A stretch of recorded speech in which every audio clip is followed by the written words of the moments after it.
Tayo sa picture ni Sir Jan. Hindi ka kasama. I don't do that. Joke lang. Thank you. My question is for Barbie. Hi Barbie. Hello po, magandang hapon po. Napag-usapan din namin dito, ang ganda, ang glowing ka ngayon, ang ganda-ganda mo. Thank you po. Ano do yung nagpapaganda sa'yo, ano nagpapa-inspire sa'yo? Ivy Clinic. Yes, ayan. And with that, Ivy Clinic. yes, Yun ayun. lang po. Salamat po. Hindi po, ano po, madalas po ako mag-workout ngayon, tsaka mag-exercise, mag-tennis, tapos lagi ko po ito sinasabi, kasi ang lagi po nagtatanong kung ba't ako pumayat. I-share ko lang po sa inyo, baka makatulong.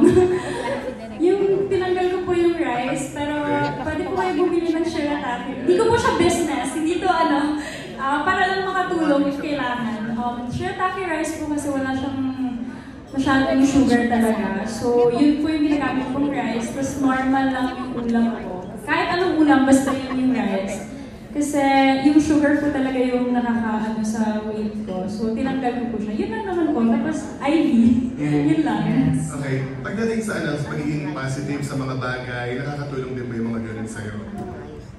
I think, naman po, especially sa mga panahon po ngayon, parang lahat ng makikita, kahit isang angulo lang po yung makikita nila, parang puro negativity. Actually, pag bumukas ka ng social media, parang kahit ang ganda ng ginawa ng tao para sa isang bagay, may negative at negative pa rin talaga. So for me, I think yung secret talaga, maging positive ka, and as long as alam mo sa sarili mo na wala kang ginagawang masama, parang let them talk, hayaan mo silang magsalita, basta eto lang. Ang focus ko lang naman po talaga magtrabaho, and syempre mabigay ko yung kailangan ng mga pangangailangan ng mom ko, and okay na po ako dun. Yun Okay. lang po.